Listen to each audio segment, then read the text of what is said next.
custo de vida, emprego e desemprego, cesta básica, tarifas públicas, salário mínimo.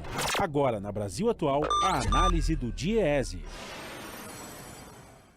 E nós vamos conversar agora com o diretor técnico do DIEESE, Fausto Augusto Júnior. Bom dia, Fausto. Glauco, bom dia a todos.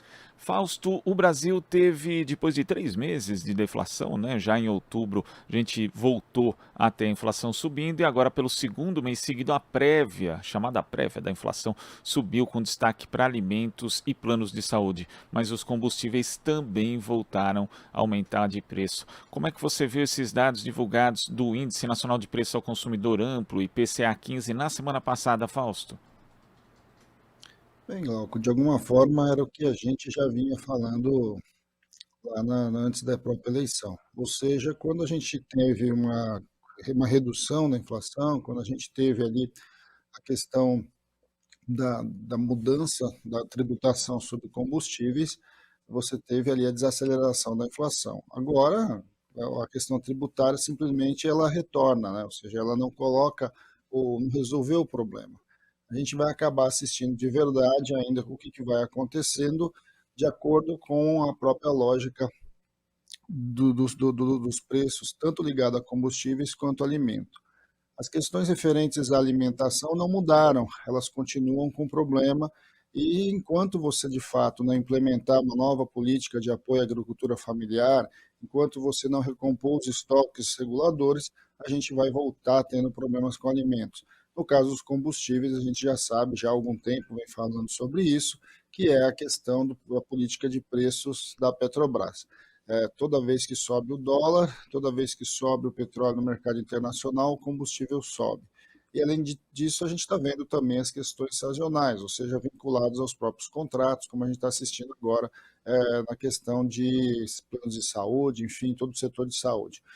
A inflação, de certo modo, ela está dentro do padrão, dentro do esperado, inclusive pelo próprio Banco Central. Agora, ela está mais alta e ela voltou a subir, porque as questões objetivas, as questões que de fato levam ao aumento da inflação não foram resolvidas.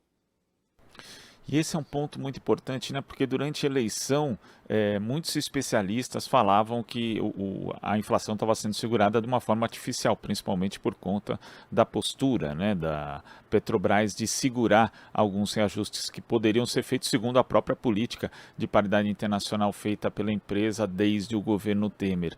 Isso significa que agora toda aquela inflação represada acaba vindo à tona, Fausto? Bem, Glauco, algo que a gente já esperava, né?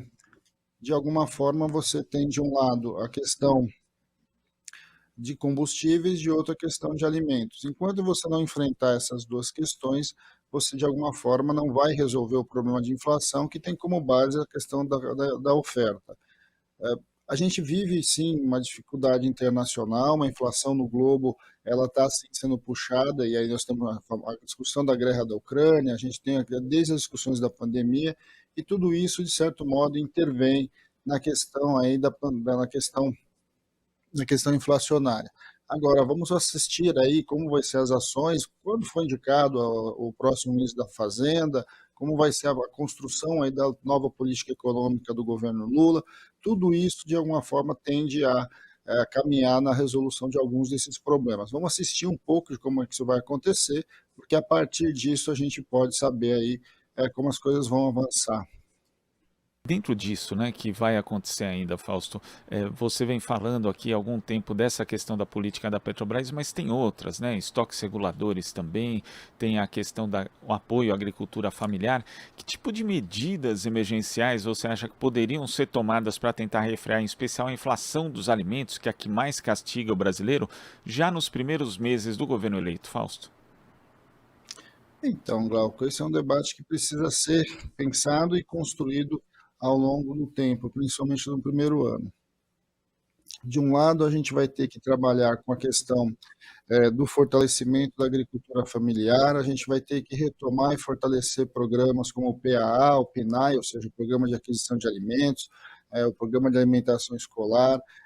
Você vai ter que recompor estoques, como você lembrou, e você vai ter que mexer na política de preços da Petrobras. Essas são bases significativas e importantes para a gente lidar aí com a questão da inflação em geral e mesmo a inflação de alimentos, porque vamos lembrar que tudo que roda aqui pelo Brasil roda por cima do óleo diesel.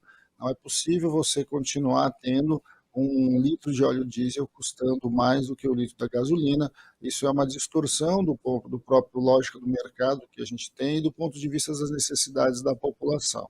É difícil imaginar no curto prazo, assim, nos primeiros 100 dias, você consiga equacionar todas essas questões, mas de alguma forma você já vai indicando. Quando você já vai indicando isso para o mercado, qual vai ser o caminho, o mercado ele tende também a se acomodando. Vamos assistindo um pouco sobre isso, porque a gente sabe também que as questões da inflação no Brasil, historicamente, são questões estruturais e, teoricamente, precisam ser enfrentadas.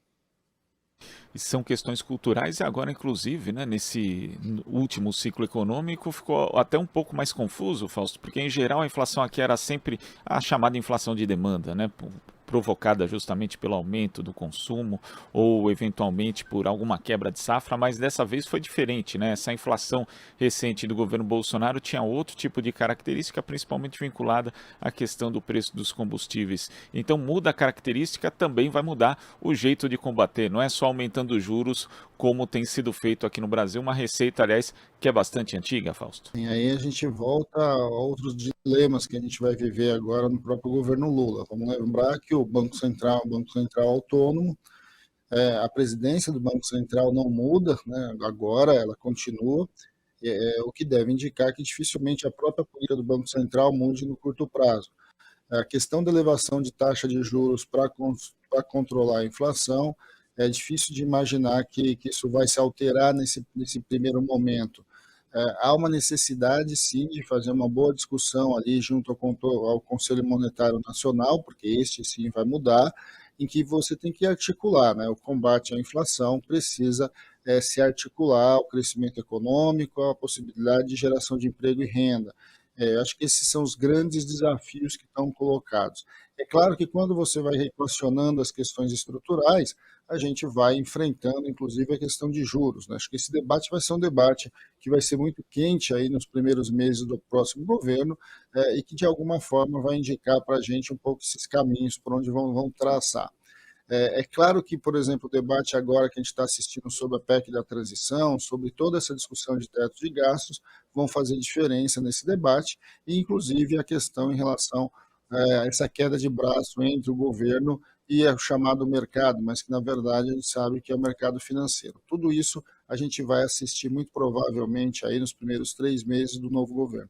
Fausto, muito obrigado pela sua participação aqui no Jornal Brasil Atual de hoje. Até a próxima. Ótima semana. Até a próxima, Glauco. Conversamos aqui com o diretor técnico do Diese, Fausto Augusto Júnior.